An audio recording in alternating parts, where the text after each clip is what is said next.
Hello friends, நம்ம இப்போ பெண்களுக்கான ஒரு வேலைவாய்ப்பை பற்றி தான் நம்ம இந்த வீடியோவில் பார்க்க போகிறோம். நம்ம கிருஷ்ணகிரி டிஸ்ட்ரிக்டில் ஒரு 146 சமையல் உதவியாளர் பணிகளுக்கு வந்து ஆள் எடுக்க போகிறாங்க. அதுவும் வந்து ஸ்கூல் மற்றும் சத்துணவு மையங்களில் தான் இந்த உதவி பணியாளரை வந்து நியமனம் பண்ண போகிறாங்க. இது எப்படி பண்ண போகிறாங்கன்னு பார்த்தீங்கன்னாக்கா, நேரடி நியமனமாக தான் செய்ய போகிறாங்க. மாதிரி விண்ணப்பங்கள் படிவங்கள் கிருஷ்ணகிரி மாவட்ட ஆட்சியர் அலுவலகம், அனைத்து வட்டாரங்கள் மற்றும் கிருஷ்ணகிரி நகராட்சி அலுவலகங்கள் தகவல் பலகையில் ஒட்டப்பட்டுள்ளது. கிருஷ்ணகிரி மாவட்டத்தில் இணையதள முகவரி www.krishnagiri.nic.inல போய் பார்த்தீங்க அப்படின்னாக்கா உங்களுக்கு எல்லாமே தெரியும். இதில் வந்து ஃபஸ்ட்டு உங்களுக்கு ரூ. 3000 தான் உங்களுக்கு சம்பளம் தருவாங்க. அதுவே ஒரு வருஷம் நீங்கள் கம்ப்ளீட் பண்ணிட்டீங்க அப்படின்னாக்கா அப்படியே உங்களுக்கு 3000லேருந்து ரூ. 9000 வரைக்கும் உங்களுக்கு கிடைக்கிறதுக்கு வாய்ப்பு இருக்குது.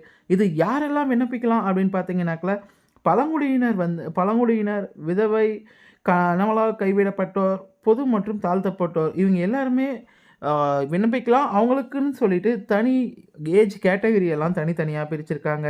நீங்கள் வந்து இதில் ஒரு முக்கியமான விஷயம் என்னென்னு பார்த்தீங்கன்னாக்கா, 10th பாஸ் ஆகிருக்கீங்க, ஃபெயில் ஆகிருக்கீங்க, யார் இருந்தாலும் நீங்கள் இதில் அப்ளை பண்ணலாம். இது ஒரு நல்ல விஷயம் தான் சொல்ல முடியும். கிருஷ்ணகிரியில் இருக்கிறவங்க இதை யூஸ் பண்ணிக்கிட்டிங்கன்னா ரொம்பவுமே நல்லாயிருக்கும். அது மட்டும் இல்லாமல் மாற்றுத்திறனாளிகளுக்கு வந்து 4% இடஒதுக்கீடு கொடுத்துருக்காங்க. இதில் விதவைகள் மற்றும் கணவனால் கைவிடப்பட்ட ஆதரவற்ற பெண்களுக்கு வந்து 25% இடஒதுக்கீடு கொடுத்துருக்காங்க. இது எப்படின்னு பார்த்தீங்கன்னாக்கா, மாவட்ட அளவில் வந்து எவ்வளோ பேர் வராங்களோ அதில் 25% அவங்களுக்குன்னு தனியாக விண்ணப்பிக்க முடியும்.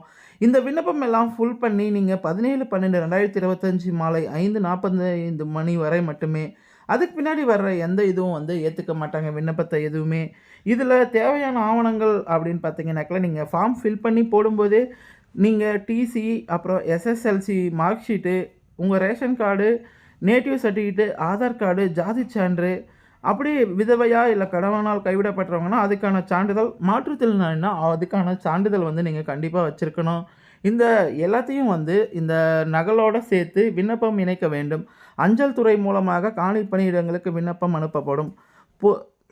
போது ஏற்படும் கால தாமதம் வந்து துறை அதாவது நீங்கள் வந்து டைரெக்டாக போய் நகராட்சி ஆஃபீஸ்லேயே நீங்கள் கொடுத்துட்டிங்கன்னா உங்களுக்கு பெட்டராக போயிடும். ஒருவேளை நீங்கள் போஸ்ட் மூலிமா போகிறீங்க அப்படின்னாக்கா கண்டிப்பாக அது லேட் ஆச்சுன்னா அதுக்கு எதுவும் நாங்கள் ரெஸ்பான்ஸ் எடுத்துக்க மாட்டோம் அப்படின்ற மாதிரி சொல்லியிருக்காங்க. அது மட்டும் இல்லாமல் காரணம் ஏதும் குறிப்பிடாமல் நியமன அறிக்கையை ரத்து செய்வதற்கு, திரும்ப பெறுவதற்கும் திருத்துவதற்கும் நிர்ணயிக்கப்பட்ட கெடு தேதியில் நீட்டிப்பதற்கும் மாவட்ட ஆட்சியருக்கு உரிமை இருக்குது.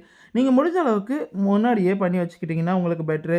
இதிலே வந்து உங்களுக்கு ஃபார்ம் எல்லாமே நான் உங்களுக்கு டிஸ்கிரிப்ஷனில் போட்டு விடுறேன். அதை பார்த்து நீங்கள் எல்லாருமே ஃபில் பண்ணி அந்த ஃபார்மை சப்மிட் பண்ண பாருங்கள். அது மட்டும் இல்லாமல் நீங்கள் ஒரு 3 கிலோமீட்டர் உங்களுடைய சத்துணவு அமைப்பாளர் கூட இருக்கு இல்லைங்களா, அது ஸ்கூலு இது எல்லாமே வந்து 3 கிலோமீட்டருக்குள்ளே இருந்தீங்கன்னா மட்டும்தான் இதுக்கு நீங்கள் எலிஜிபிள் ஆவீங்க. அதில் என்ன சொல்லியிருக்காங்க அப்படின்னு பார்த்தீங்கன்னாக்கா, குறைந்தபட்ச கல்வி தகுதி 10th தோல்வி அல்லது தேர்ச்சி பெற்றிருக்க வேண்டும். தமிழில் சரளமாக அனைவரும் கட்டாயம் எழுத படிக்க தெரிந்தவராக இருக்க வேண்டும். நியமனம் கூறும் சத்துணவு மையத்தில் விண்ணப்பத்தில் குடியிருக்கும் இடைப்பட்ட 3 கிலோமீட்டருக்குள் இருக்க வேண்டும். ஊராட்சி, குக்கிராமம், வருவாய் கிராமம் போன்றவற்றை கணக்கில் எடுத்துக்கொள்ள தேவையில்லை. ஏன்னா கிராமம் ரொம்ப குக்கிராமமாக இருந்துச்சுனாக்கா ரொம்பவுமே தொலைவு வரும். அதனால் அந்த தொலைவு வந்து பெருசாக இதை எடுத்துக்க மாட்டாங்க. முடிஞ்ச அளவுக்கு நம்ம கிருஷ்ணகிரியில் இருக்கவங்க இந்த வேலைவாய்ப்பை பயன்படுத்தி பெண்கள் வேலைவாய்ப்பு வாங்கி முன்னேறினா ரொம்பவுமே சந்தோஷம். இந்த மாதிரி நல்ல யூஸ்ஃபுல்லான கண்டென்ட் அடுத்தடுத்து நம்ம சேனலில் வந்துக்கிட்டு இருக்கோம். நம்ம சேனலை இன்னும் சப்ஸ்கிரைப் பண்ணலாம், சப்ஸ்கிரைப் பண்ணிக்கோங்க. அண்ட் பெல் பட்டன் ஆன் பண்ணுங்கள். நம்ம போகிற வீடியோ ஒவ்வொன்றும் உங்களுக்கு நோட்டிஃபிகேஷன் வரும். தேங்க்ஸ் ஃபார் வாட்சிங்.